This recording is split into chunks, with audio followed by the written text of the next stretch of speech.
Hello students, now in our maintenance and rehabilitation of structure, today we are going to see our last topic of a last chapter is what is repair, restoration and retrofitting. So our last chapter is repair, restoration and retrofitting. So first of all, what is repair? So the main purpose of repair is to bring back the architectural shape of the building so that all the services start working and the functioning of building in resume quickly. ठीक है, कि कोई भी old structure हो, पुराना building हो, तो उसका वियर एंड टीयर होगा, जैसे कि ईयर पास होते हुए उसका वियर एंड टीयर होगा. सो रिपेयर क्या है? दिस पर्टिकुलर बिल्डिंग स्ट्रक्चर को हम क्या करेंगे? ब्रिंग बैक, वापस उनको आर्किटेक्चरल स्टेप में लाएंगे. ठीक है, और उसकी जो सर्विसेबिलिटी और वर्किंग एबिलिटी है वो हम फिर से वो उसका जो वर्किंग एबिलिटी और सर्विसेबिलिटी है वो फिर से एग्जिस्टिंग कंडीशन में लाएंगे. So it is the call as repair. ठीक है, the main purpose of repair is to bring back the architectural shape to the building that all services and working and functioning of building in resume quickly. So repair does not pretend to improve the structural strength of the building. ठीक है, ये कोई structure का strength नहीं बढ़ाएगा, लेकिन वो केवल आर्किटेक्चरल स्टेप लाएगा. ठीक है, the action include the following. कौन कौन से एक्शन हम इंक्लूड करेंगे? Patching of the defect such as crack and fall of plaster. ठीक है, कई बार समय जाने के बाद, टाइम पास आउट होने के बाद प्लास्टर के अंदर होगा, फिल करेंगे, डोर को रिपेयर करेंगे, विंडो को रिपेयर करेंगे, रिप्लेसमेंट ऑफ ग्लास पैन्स, जैसे कि कोई डोवेल प्रोवाइड किया गया है कोई स्ट्रक्चर में, ग्लास ब्रेक होगा तो उसको हम फिर से रिपेयर करेंगे. Checking and repairing of electric wiring, कहीं पे शॉर्ट सर्किट हो गया, ठीक है, तो उसको हम रिप्लेस करेंगे और रिपेयर करेंगे. चेक करेंगे एंड रिपेयर करेंगे. Checking and repair of gas pipes, water pipes and plumbing services. ठीक है, कि जो गैस पाइपलाइन है उसको हम चेक करेंगे, कहीं पे डैमेज होगा तो उसको रिपेयर करेंगे. Same as water pipes, plumbing services, सभी को हम चेक करेंगे, डैमेज होगा रिप्लेस करेंगे या रिपेयर करेंगे मटेरियल को. Rebuilding non structural wall, compound wall. ठीक है, कहीं पे कंपाउंड वॉल में डैमेज होगा, ठीक है, नॉन स्ट्रक्चरल वॉल होगा, इट इज़ कंपाउंड वॉल. सो उसको हम रिबिल्ड करेंगे. कॉलेप्स होगा तो उसको हम रिबिल्ड करेंगे. Replastering of wall is required, कहीं पे वियर एंड टीयर होगा प्लास्टर के यहाँ तो उसको हम रीप्लास्टर करेंगे. Relaying clack flooring and ground level. ठीक है, कहीं पे लोड आ जाने के बाद टाइल्स क्रैक होगा तो उसको हम फिर से रिप्लेस करेंगे. Rearranging disturb roofing tiles. ठीक है, कहीं पे डिस्टर्ब हो जाएगी टाइल्स को तो उसको हम फिर से रीअरेंज करेंगे. Decoration, white washing and painting. ठीक है, कलर डैमेज होगा, ठीक है, डार्क डब्बे हो गए तो उसको हम फिर से डेकोरेट करेंगे by using white washing and painting. So it is the repair. Then next is restoration. So it is the restitution of the strength of the building here before the damage occur. It is the restitution of the strength the building had before the damage occur. The main purpose of restoration is to carry out structural repair to load bearing elements. Some of the approaches are stated below. ठीक है, the main purpose क्या है restoration का? To carry out structural repair. ठीक है, structure का repair करेंगे to the load bearing element. So some of the approaches are state below. कौन कौन से अप्रोचेस है? तो first is removal of portion of crack masonry wall. कहीं पे मैसनरी वॉल पर क्रैक होगी उसको हम रिमूव करेंगे. Piers and rebuilding them in richer mortar. ठीक है, मैसनरी वॉल के यहाँ क्रैक होगी, पियर्स यानी कि वन ऑफ द कॉलम. ठीक है, सो उस पर क्रैक होगा तो उसको हम रिमूव करेंगे, फिर से हम रिबिल्ड करेंगे. फिर मोर्टार, रिचर मोर्टार, ठीक है, हार्ड स्टैंड कॉन्क्रीट यूज़ करके हम फिर से उसको हम रिबिल्ड करेंगे. Addition of reinforcing mesh and both faces of the crack wall, holding it to the wall through the spikes and bolt and covering it suitably. ठीक है, कहीं पे हम एडिशनल रेनफोर्समेंट ऐड करेंगे क्रैक वॉल के अंदर then उसको hold करेंगे by using bolt and spike and then covering it suitable, ठीक है, कवर डालेंगे, देन कॉन्क्रीटिंग करेंगे, injecting epoxy like material which is strong in tension into the crack in a wall column and beam, ठीक है, epoxy material डालेंगे, ठीक है, तो कहीं पे जो स्ट्रक्चरल मेंबर है वो टेंशन में स्ट्रॉन्ग रहेगा एंड जो क्रैक एंड वॉल में होगी वो नहीं होगा. सो it is the one of the approaches for the restoration. Then retrofitting. So retrofitting क्या है? Retrofitting is the seismic strengthening of existing damaged or under damaged building. ठीक है, क्या है? Retrofitting is the seismic strengthening, ठीक है, seismic जैसे कि कोई seismic zone है, earthquake prone एरिया है, एट द टाइम जो earthquake की वजह से फाउंडेशन या बिल्डिंग के अंदर जो क्रैक आएगा उसको, इसकी वजह से जो डैमेज होगा उसको हम रिपेयर करेंगे. So it is the strength provide करेंगे. So retrofitting is the seismic strengthening of the adjusting damage और undamage building. It is an improvement over the original strength when the evolution building indicates the strength available before damage was insufficient and restoration alone will not advocate in future cracks. Now next is objective of retrofitting.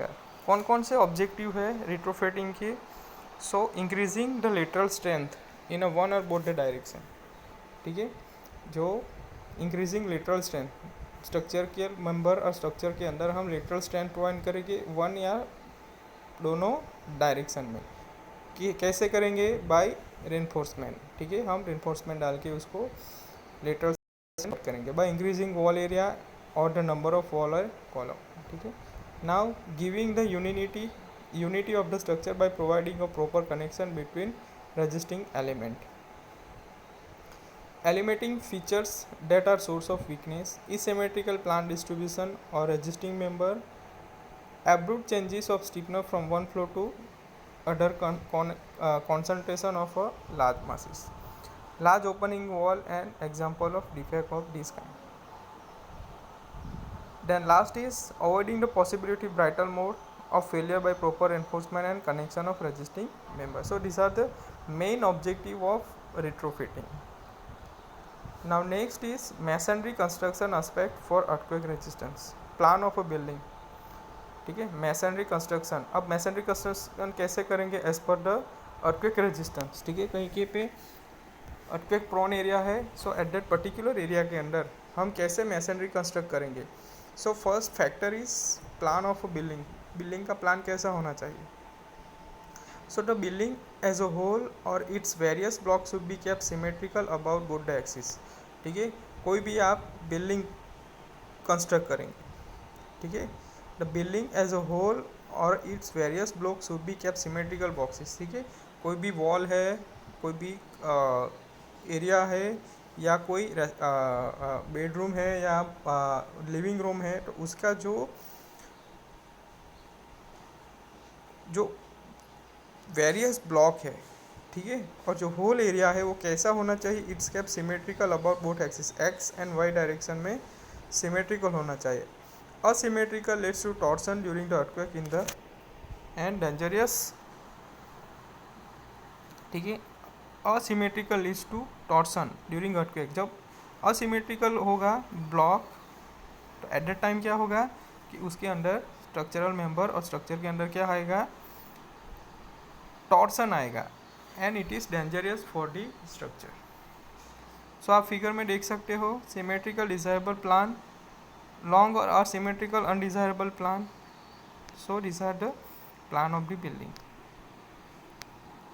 Now next, simple and regular shape behave better during earthquake than shape with many projection, ठीक है, जैसे कि कोई rectangular है, square है, simple and regular shape होगा तो वो बेटर रहेगा अर्थक्वेक के लिए and shape with many projections. If longer length are required to separate block with sufficient separation 20 to 40 mm in between should be provided. The projection in plan should not exceed L/3 or B/3 length with respectively, and the length of the block in a plan should not exceed 3D, ठीक है, जो block का length होगा it not should be more than 3b, length होगी वो 3 into breathe से ज़्यादा नहीं होनी चाहिए। Now then next masonry mortar. अब मोटर कैसे प्रोवाइड करेंगे? So as per IS 4326 1993 building are classified into A2E category. ठीक है, इंडियन स्टैंडर्ड कोड है, कौन सा कोड है? 4326 1993। तो इस पर बेस जो बिल्डिंग क्लासिफाइड होगा वो किस में होगा? A2E। ठीक है, बिल्डिंग कैटेगरी क्या है? A2E category. So according to earthquake resistance as under A building, B building, C building, D and D building. ठीक है, तो डिज़ाइन कोफिशिएंट, सिस्मिक कोफिशिएंट कितने प्रोवाइड करेंगे? सो A बिल्डिंग होगा तो उसके लिए सिस्मिक कोफिशिएंट होगा 0.04 to less than 0.05। B building के लिए होगा 0.05 टू 0.06। C बिल्डिंग के लिए होगा more than 0.06 and less than 0.08। D building के लिए होगा 0.08 to less than 0.12 and E building के लिए होगा 0.12 and more. So the main proportion of masonry mortar shall not be poor than 1 gem 6 cement sand. Now building category and masonry motor. ठीक है, अब जो सीमेंट सैंड प्रोपोजन होगा वो category wise कैसा होगा? सो ए बिल्डिंग के लिए सीमेंट सैंड रेशियो होगा 1:6, लाइम सिंडर उसका होगा 1:3। बी और सी बिल्डिंग के लिए सीमेंट लाइम सैंड प्रोपोजन होगा 1:2:9। सीमेंट सैंड के लिए होगा 1:6 और रिचर। डी और ई बिल्डिंग के लिए सीमेंट सैंड रेशियो होगा 1:4 और सीमेंट लाइम सैंड रेशियो होगा 1:6 और रिचर। तो this are the masonry mortar proposal. चलो अब हो wall dimension and building height कैसे प्रोवाइड करेंगे? So for a single storey building wall thickness should not be less than 1 brick. Single storey building के लिए जो वॉल थिकनेस होगी वो 1 ब्रिक से लेस नहीं होनी चाहिए। For a 3 story building wall thickness in ground story shall not be less than 1 into 1/2 brick and the upper floor wall thickness should not be less than 1 brick। ठीक है, अब 3 story building होगा तो wall thickness क्या होगी? In a ground storey shall not be less than 1 in 1/2। ठीक है, 1.5 brick जितनी होनी चाहिए less than, and the upper floor shall wall thickness shall not be less than 1 brick. Upper floor की जो वॉल थिकनेस होगी वो 1 ब्रिक से ज़्यादा कम नहीं होनी चाहिए। Wall thickness should not be less than 1/16 of the distance between 2 cross wall. So here some building category and maximum number of storey. ठीक है, A B and C building category के लिए हम कितनी स्टोरी प्रोवाइड कर सकते हैं? 3 story. And D building के लिए 2 स्टोरी प्रोवाइड कर सकते हैं। And the floor height shall not be exceed 3 metre. अब जो फ्लोर हाइट होगा वो 3 मीटर से ज़्यादा नहीं होगा। Now next is wall opening. Wall opening, wall के अंदर हम ओपनिंग कैसे प्रोवाइड कर सकते हैं? So in a wall the size of opening shall be small and located in the middle of the wall. ठीक है, तो वॉल के अंदर जो हम ओपनिंग प्रोवाइड करेंगे जैसे कि डोर है, विंडो है, वो शुड बी स्मॉल होना चाहिए and located middle of the wall. और कहाँ पे लोकेट होना चाहिए? Middle of the wall. Opening shall be located at the minimum distance 1/4 into height of opening from the inner corner. जो आप भी कोई भी ओपनिंग प्रोवाइड करेंगे वॉल के अंदर तो वो कैसा होना चाहिए? Minimum distance of 1/4 into height of opening from the inner corner. So this distance shell not be less then 60 centimetre. The total length of opening in a wall should be not exceed. ठीक है, अब जो total length है opening के अंदर, wall के अंदर, वो कितना ज़्यादा नहीं होना चाहिए? तो फर्स्ट 1 स्टोरी बिल्डिंग के लिए 50% of distance between 2 cross wall. 2 story building के लिए 42% of the distance between 2 cross wall and 3 story building के लिए 33% of the distance between 2 cross wall.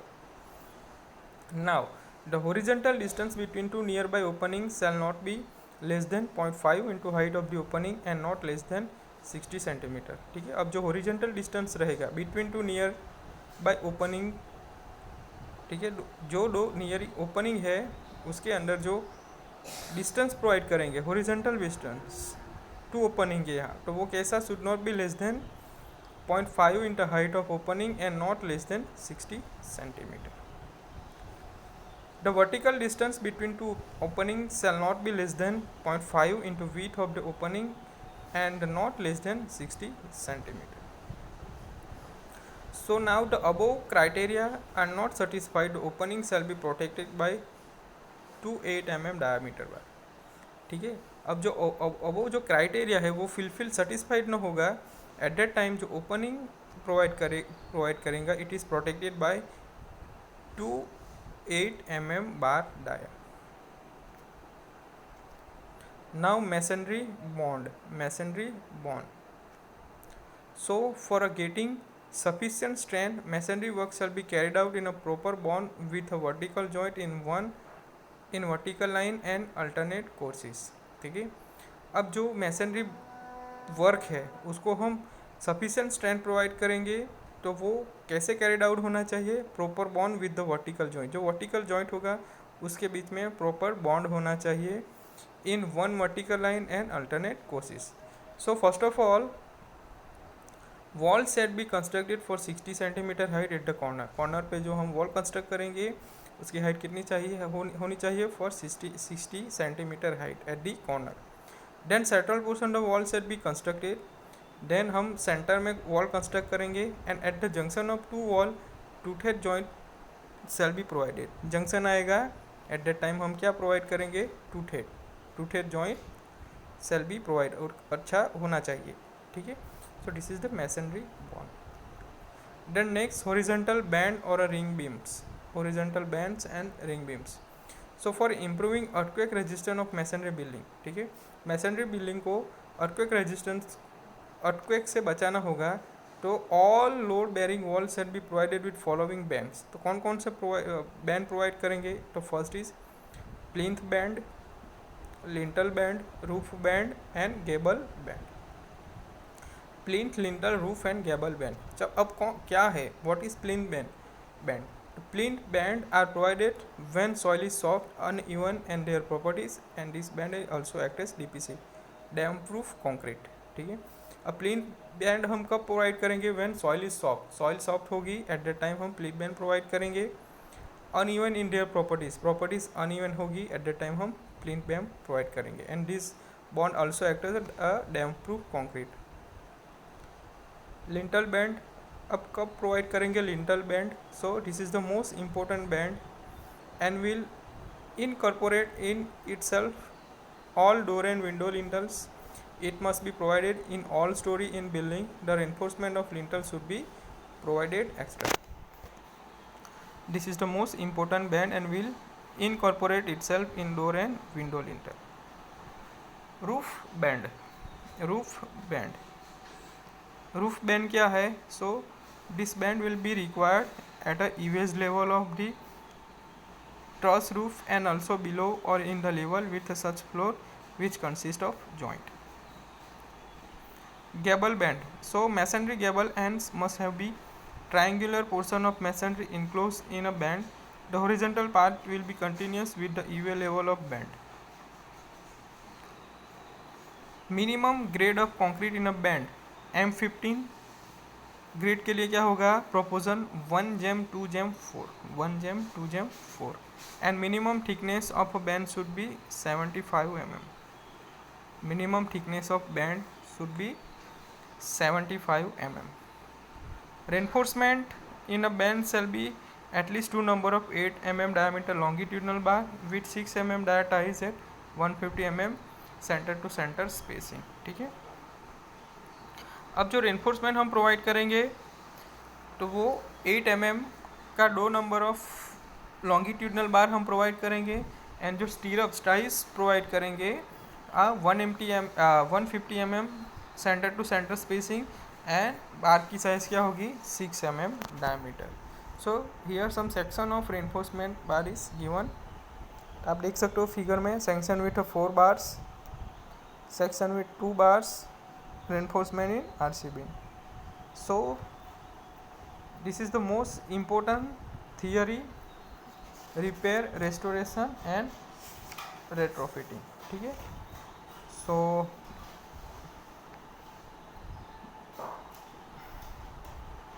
it is your last chapter, last theory and most important topic.